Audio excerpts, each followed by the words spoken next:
इस बार जो मावट आई, मावट से तो किसान के चेहरे खिले, खुशी हुई किसानों को, बहुत अच्छा। लेकिन जिस प्रकार से किसानों की जो फसलों में जो नुकसान हुआ है, उससे किसानों के चेहरे मुरझा गए हैं। किसानों की फसल पूरी तरीके से बर्बाद हो गई है।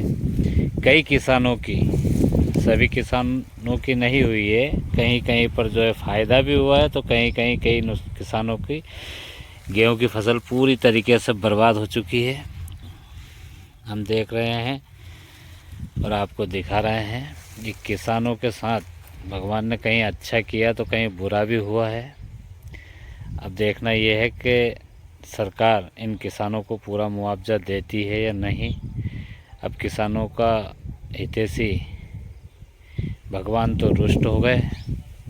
भगवान ने तो जो है कहीं कहीं क्षेत्र में ओलावृष्टि भी हुई है, कहीं कहीं हवा ज़्यादा चलने से किसानों की फसल जो है पूरी तरीके से एक तरीके से सो गई है, खेतों में बिछोना हो गया है। अब मामा से उम्मीद लगाए बैठे हैं, और दूसरा मोहन सरकार से कि मोहन यादव जी किसानों की सुनेंगे और उचित मुआवजा इनको मिल पाएगा। ओलावृष्टि के क्षेत्रों में भी और जहां किसानों की फसल बर्बाद हुई है उसमें भी 12 महीना की फसल, बड़ी उम्मीद और आस लगाकर बैठे थे इसी फसल पे किसान।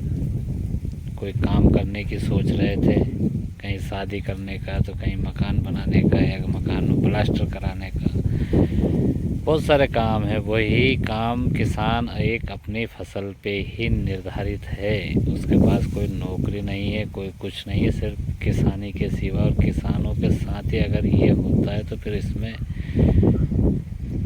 एक सरकार ही है जो किसान को कुछ मदद देगी।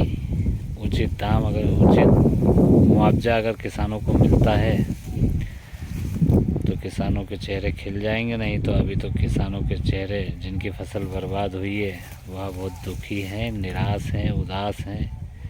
देखते हैं किसान भाइयों के साथ उचित मुआवजा सरकार जो है अच्छा निर्णय ले और जल्द से जल्द किसानों के लिए